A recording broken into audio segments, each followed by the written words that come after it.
Hey Earl, how are you doing tonight? How you doing, David? I'm doing good, and it looks like I'm very excited about this one. It looks like we got another one, Earl, that is coming right out of 1970. And once again, it's all about the West Philly crew. And this time, we got some tags on the wall with a newscaster. All right, well, not Channel 4, NBC, the NBC National News. Right. Broadcasting Company. Yes. And I believe this man's name is Mr. Tom Pettit. I hope Petit. I'm not mispronouncing his name. I'm Petit. And so we're gonna, as everybody knows, I'll put up the image so people can see it when I post this on the channel. So we have this gentleman standing with his microphone.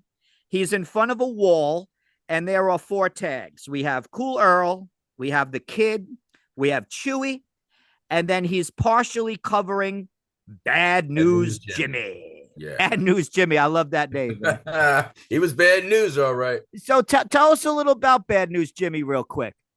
Well, every time he came down to 46th Street Projects in West Philly, bad things happened. That's how we gave him the name Bad News Jimmy.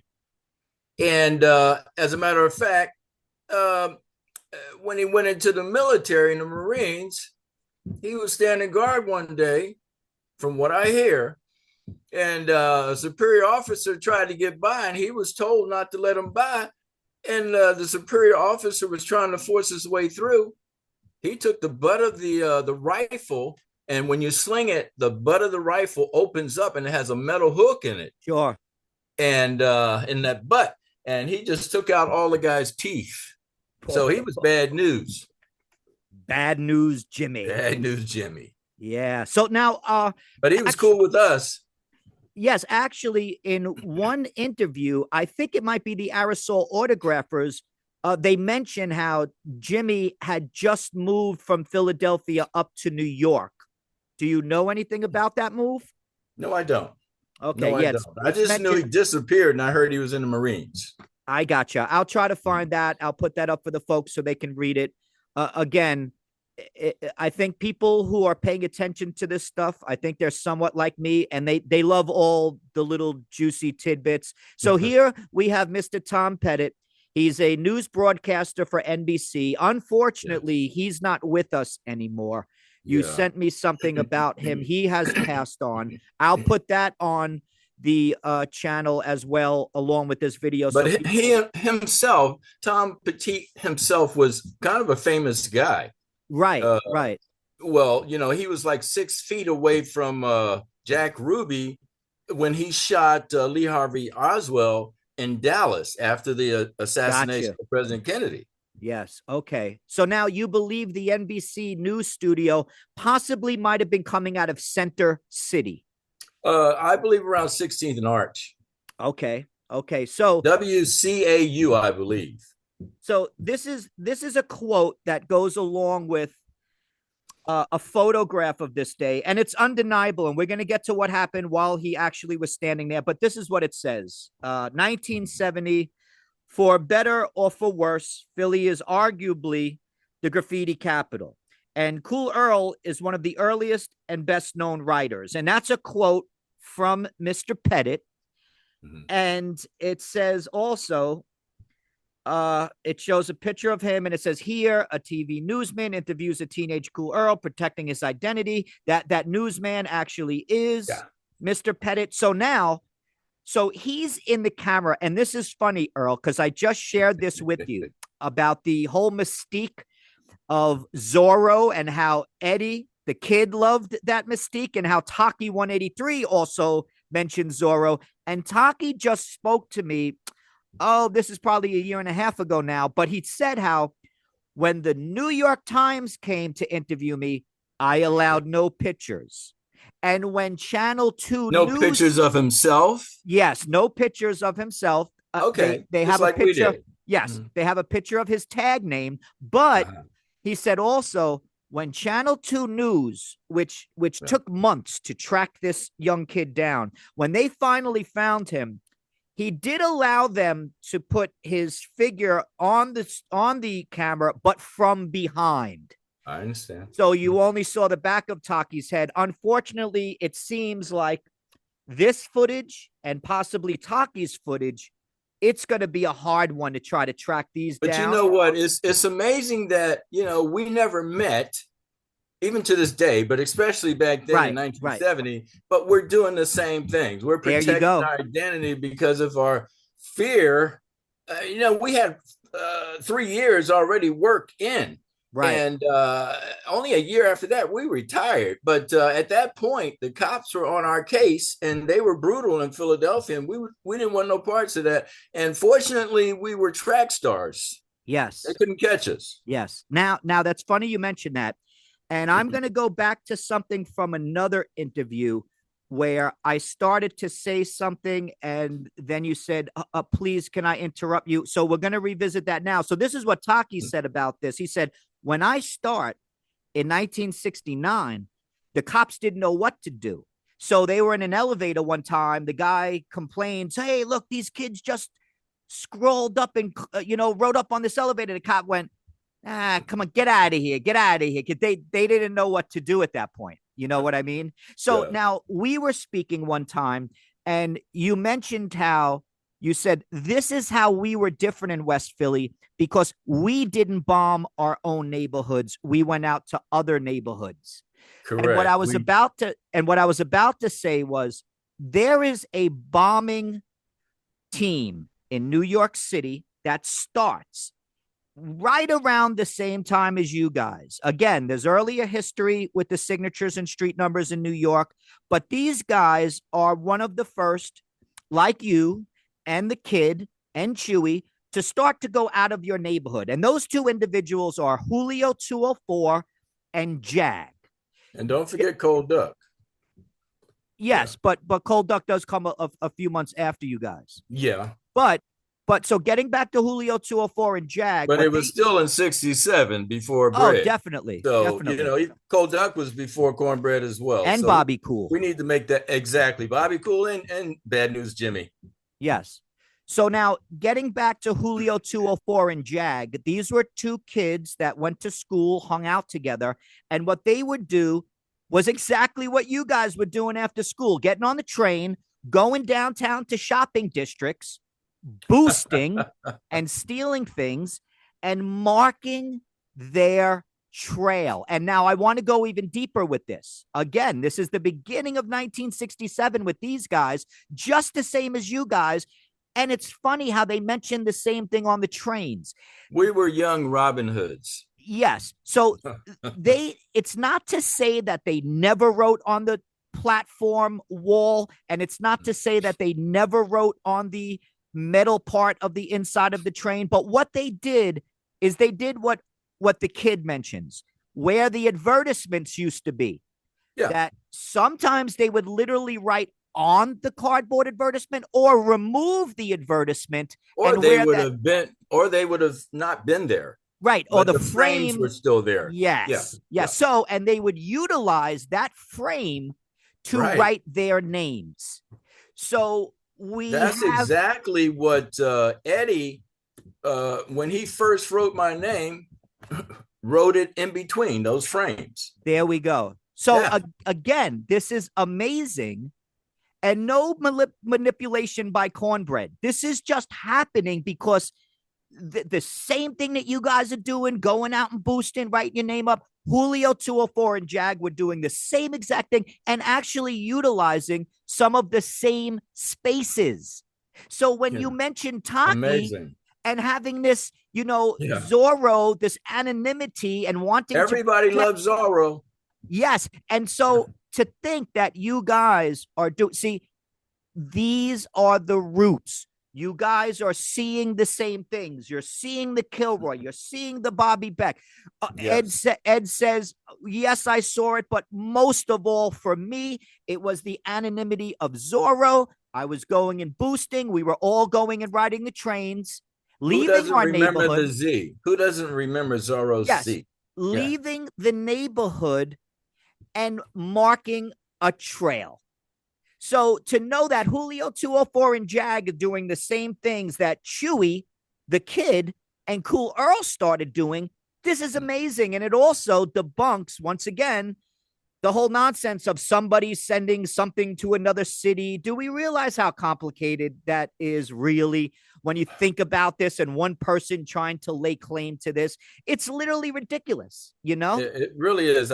We never did that. And You know, let's say this too, Earl. When Julio 204 and Jag are doing exactly what you guys are doing in Philadelphia at the same time, let's keep in mind what that means. It's long before September of 1967. So there's no way in the world Cornbread could have had any hand in spreading any of that. He's not even out of the Philadelphia Youth Detention Center. So enough with Cornbread.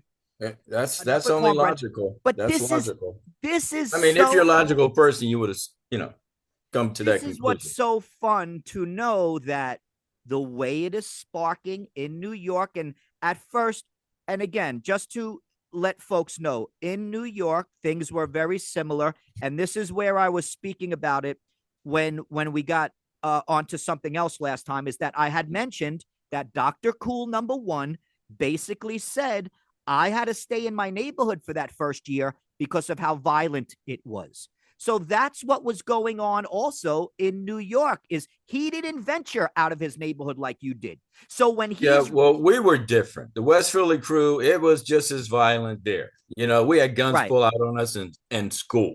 Sure, I believe it. And we were blocked by Aspirin Street, Hoop Street, Leg Street, and we still went out and ventured out. It didn't matter. We just had to be careful and not get caught up. Yes, well, let's just chalk it up to North Philly approached it a little bit different than West Philly.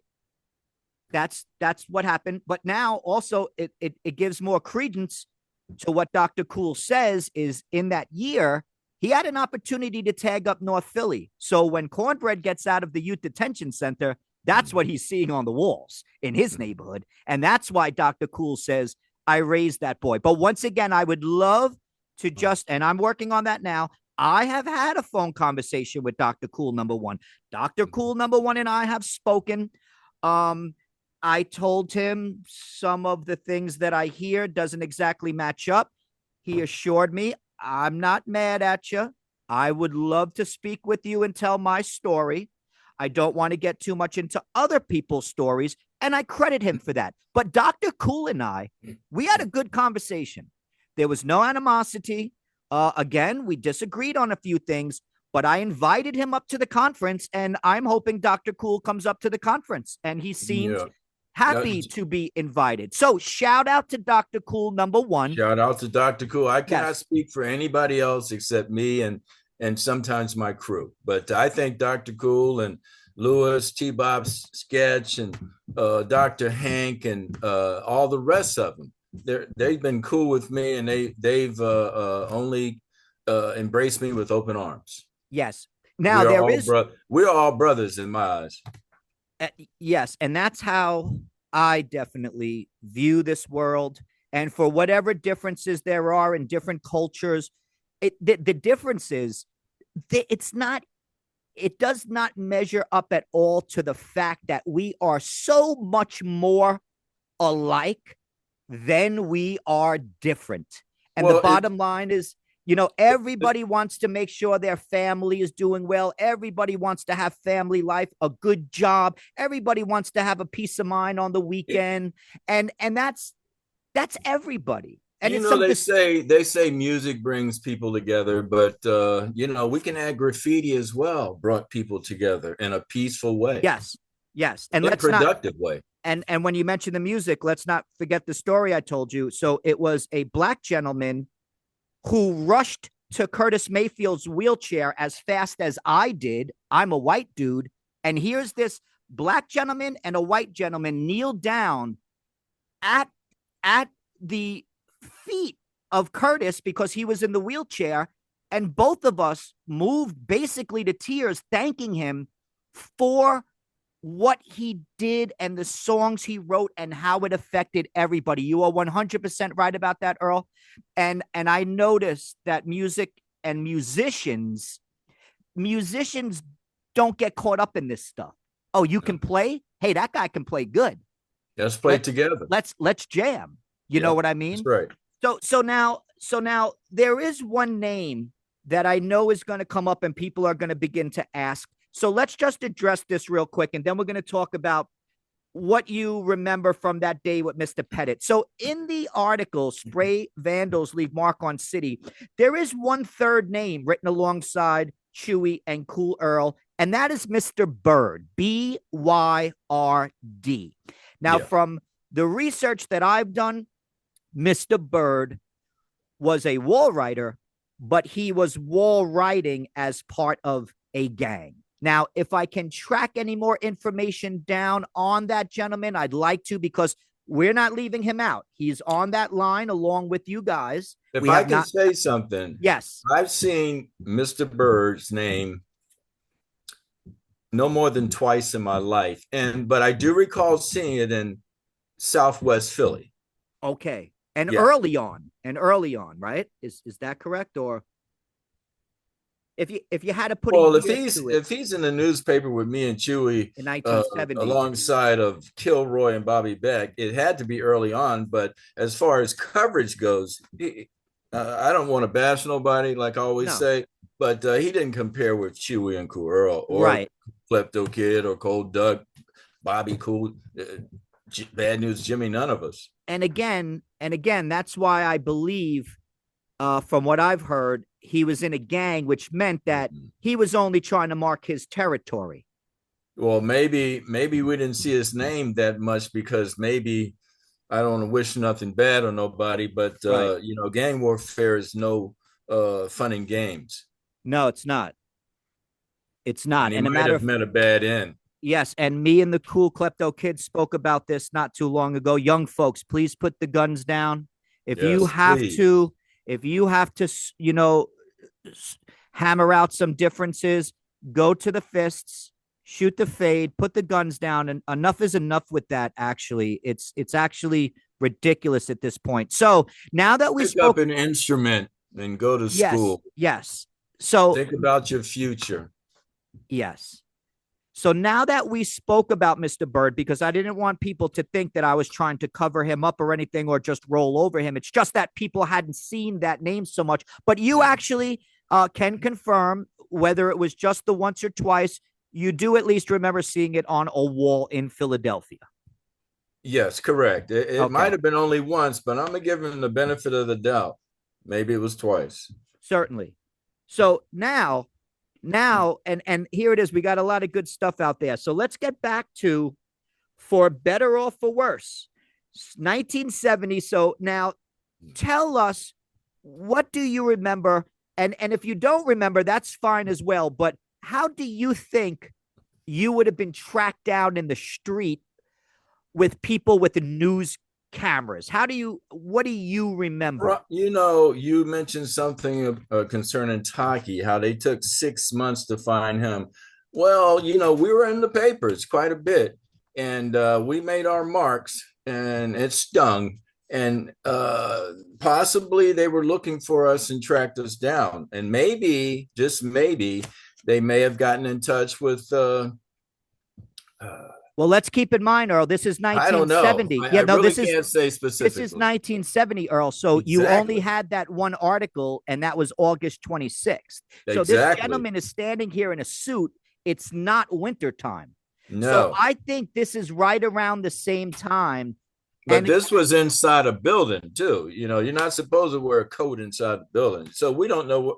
I think it was. Well, no, he's outside. It was a cool time of the year. No, he's outside. He's standing outside at a fence.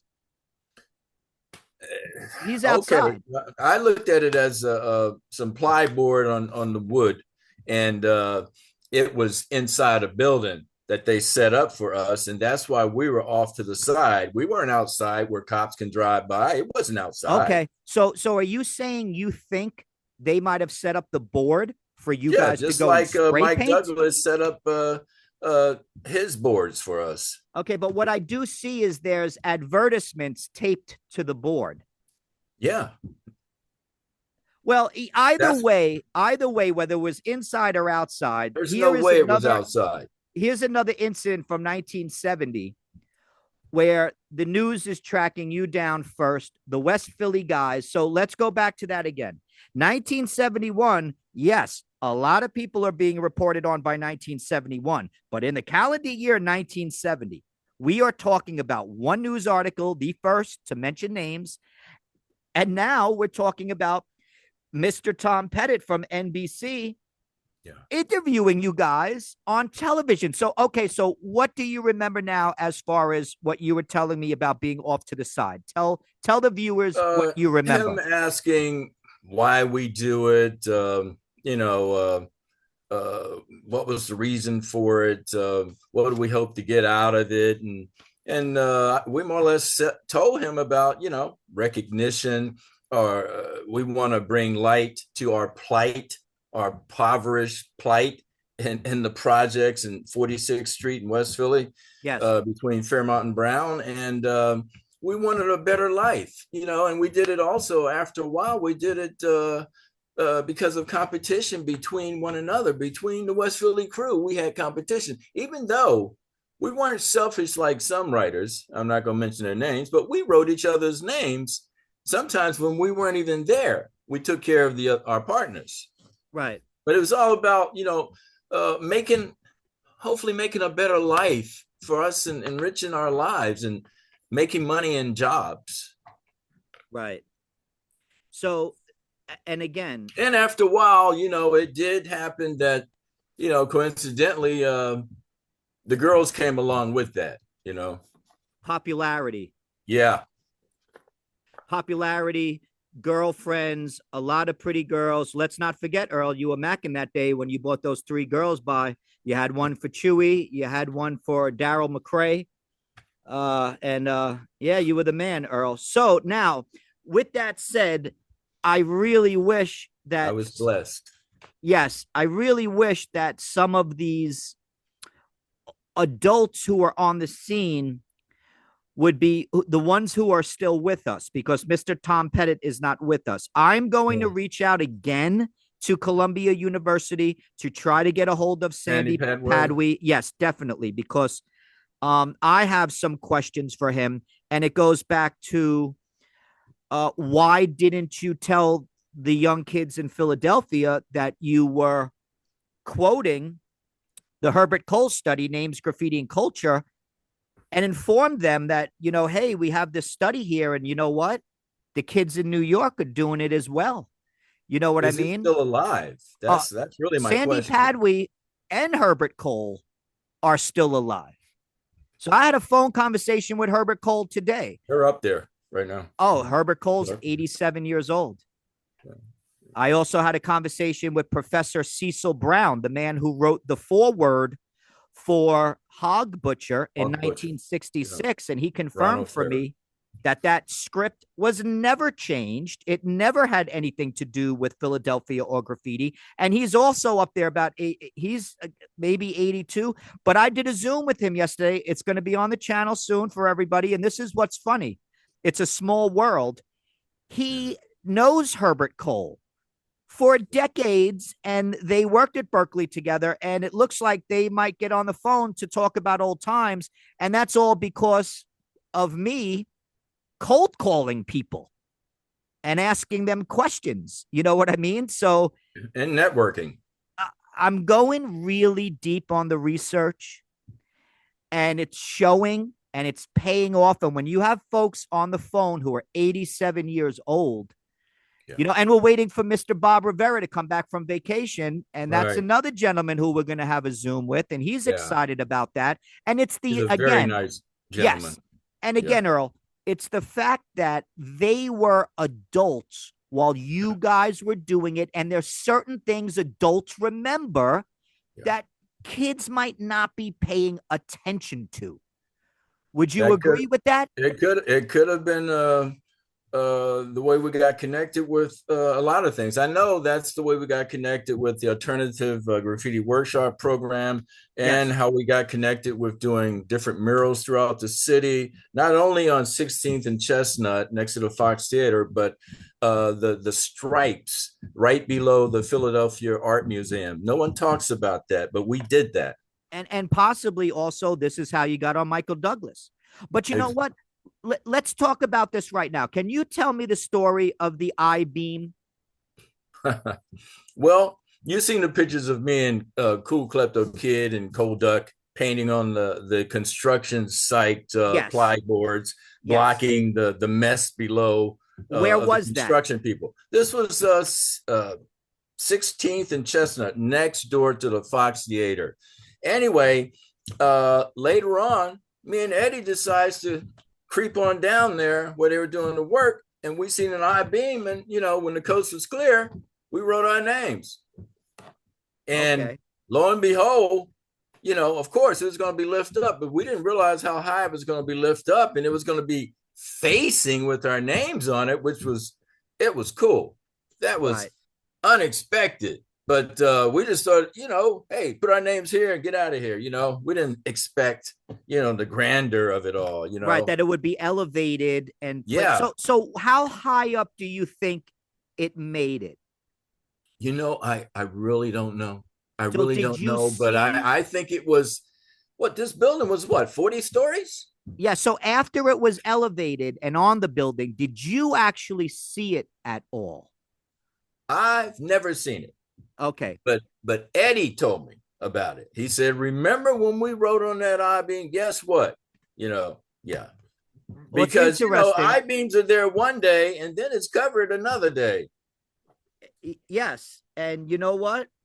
I'll just say it's very interesting. And we're not going to get into it, but we hear an identical story coming from somebody else. But let's leave that one alone. So, yeah, so you guys see the I-beam and you write on it while it's still on the ground. Right. And then it gets elevated and it's placed Correct. onto the building. And this Correct. is interesting to know that Eddie did see it. So Yeah, I believe he's seen it because he's the one who told me. right. So I'll definitely speak to Eddie about that again. And you know what? Maybe we'll be able to get you and Eddie on one day to go through that story together and a few of the other stories, which That would are be your good. stories, which That I would be want to cool. add. They're your stories. And well, so here we go. So you guys We didn't can, want I mean, when you get us together, we can even talk about the cop car sure. that we tagged So now together. one more thing with Mr. Tom Pettit. So you guys you explain where you were located while he was speaking to you. You were where? You were off to the side hiding. Is that correct? Correct. Off to Okay, the so side, out of range of the camera. We made it known that we did not want to, we wanted to protect our identity. We didn't want to be seen. We right. weren't looking for publicity. So a cop can come to our door and, possibly arrest us and fine us. We didn't want Sure. nothing to do with that. Sure. So But but we'll this is give you some information, and possibly promote our plight. the thing now, Earl, that years later we're finding out. You could have paraded up and down Market Street with Cool Earl written on your shirt. If they did not catch you red-handed, they had nada, Yeah. nothing. They had to catch you red-handed. It's all I wasn't aware hearsay. of that. Right. It's all hearsay. Especially at that time, I was not aware Oh, of I that. believe. No, I got you. I know you. Because I can recall ducking under a bat being swung by a police officer in the subway. So, Mhm.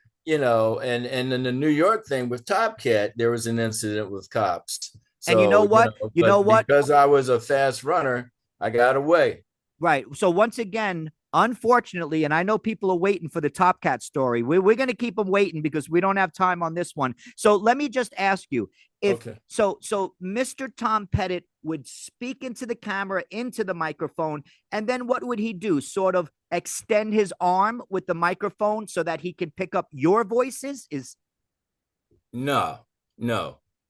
It would be, he would hear us.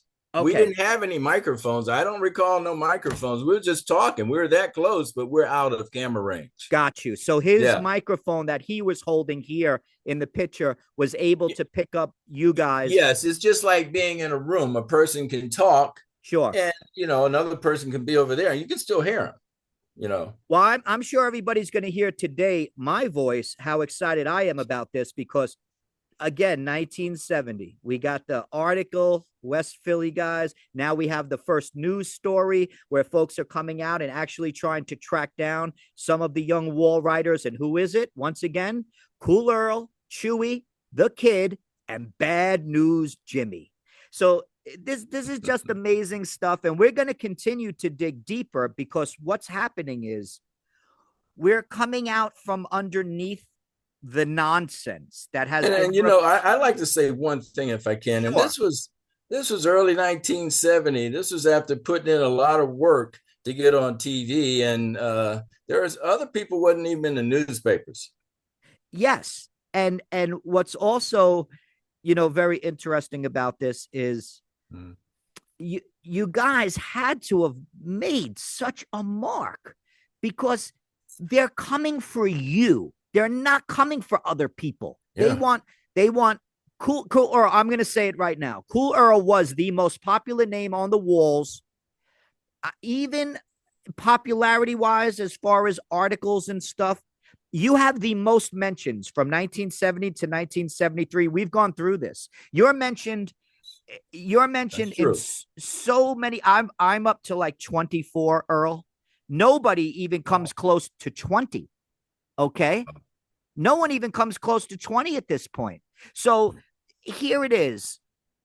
Fat Albert Show is combining Kilroy with Cool Roy, and we have that Zoom coming for folks. I'm editing that now, and they come up with the name Cool Roy.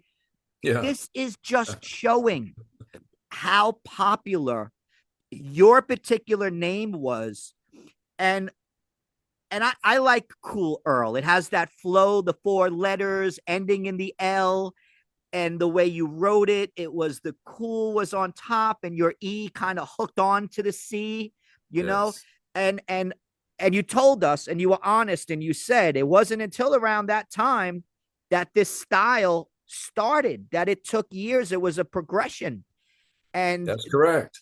And this is what the New York City writers say as well. Nobody popped out of the gate worrying about style because it was all about wanting to get up the most at first. Right. And putting your name on the wall. And like I said, we started out, Chewy would put Louie, Cool Klepto Kid would put Eddie, and I would have Earl up there. Right. And Cold Duck would have BDWD Jr. I'm not going to tell you what that stands for, but then he fell in love with Cold Duck and changed his name. Oh, I just see Cold Duck didn't tell me about that other. Yeah, and Chewy, he got his name because we used to call him Sandwich Man. He used to like to eat all the time. He always chewing on a sandwich. That's, so we started calling him that's Chewy. The one when you said, well, at first it wasn't Chewy. Actually, his first nickname Sandwich Man was Sandwich Man. I could not stop laughing about because you said we'd go play baseball or we'd go and he would show up with a sandwich. He'd be leaving the house with a sandwich with our baseball bat and gloves. Rest in peace. Eddie had the little boy look, so they called him the Kid. Right. And me, I was shy, quiet, and reserved, and so they gave me Cool Earl. Cool. Right. They thought that was cool. I was thinking they should have called me Shy Earl, So rest in peace to Chewy. And on that day, then, when Mr. Tom Pettit is there, and Bobby Cool. Bobby Cool is passed. Oh, yes. Rest in peace to Bobby Cool as well. I was just speaking about how Bobby Cool had the platform on the bottom of his Y, which is where Top Cat brings the platforms up from Philly. Remember the Y, the line would go down and then he would draw a platform at the bottom of it. I'll put one of the tags up. Oh, I understand. Yeah. Yes. So that platform style, that's not something that Top Cat originated. And it's going to, let me tell you this, or when we finally get to that Top Cat, maybe tomorrow, me and you might find a half hour to get on and talk about even the platform became swaggered. Right. Yeah. What do you mean exactly by that? Like, let's say below the Y, you see a little cross. Well, then it became, like a J up under that line. Right. Like instead of a T, upside down T, you would see like a J with a line in it. Right. They add a little flourish to it. Yes. Okay. So who do you think, because we're winding this one down, who do you think was there that day to the best of your memory when Mr. Tom Pettit was out there? Who do you think was there with you? Cool Klepto Kid, Chewy Louie, Bad News Jimmy, and myself. Okay, so that you do remember. Yes. Okay, and I that's mean, we put it on the wall. If there was yes, anybody else, they would have been yes, on that wall. yes, and that makes sense. We're about to go on TV. Yes, so it appears they found a spot where you would be able to actually sign up and put up some new signatures for the interview. And, Right. and then you guys chose to stay off camera, but you Correct. do remember having the four of you there. And once again, Earl, I just want to say it's unbelievable because it's undeniably 1970. There's been, Oh, yes. yeah, it's been tracked and the date goes along with it. And I'm going to try my hardest to try to retrieve this footage because it's awesome. You know what I mean? You won't see us. You probably hear us, but you won't Right. see us. Right. Yes. Yes. So, and I just want to say thank you for sharing honestly, Earl, because everybody likes to push their dates back. They like to, oh, I had style from the beginning. Your guy's story never changed. The people in the newspapers got things wrong, but Yeah. your testimonies have Even never in the changed. magazines, they got things wrong in the magazines as well. Yes. But that's okay. And I'd also like to add that you always were extremely cordial when you were talking about other writers, and you never felt a need to throw shade on them, to lie about their existence. And you seemed happy with the memories, unfortunately, until you found out that people were saying horrible things behind your back. Exactly. And then that brought issues up that I had to address. But like I said, for 30 plus years, almost 36 years, I'm out and about getting my 4 college degrees from the University of Hawaii, retiring at Pearl Harbor Naval Shipyard, 29 years, 4 years as a jet engine mechanic, a year as an air maintenance controller, 1 year as a fire direction controller with the Army National Reserves, and living my life in Hawaii. And all of this while going to school full time. I'm doing this while still trying to have a life. So, and the bottom line is I wasn't paying attention to any of this stuff. Right. But in 1984, my dad did call me because he was saying that Mayor Good wanted to talk to me about, it was 1984, I remember it clearly, about some anti-graffiti stuff. And I was talking to other people about it, but I was, still in college. I didn't have time for that. Okay, I had moved on. Yes, and we have to part of my past. I don't want you to get cut off, Earl. So we're going to touch on some of that other stuff. Thank you again.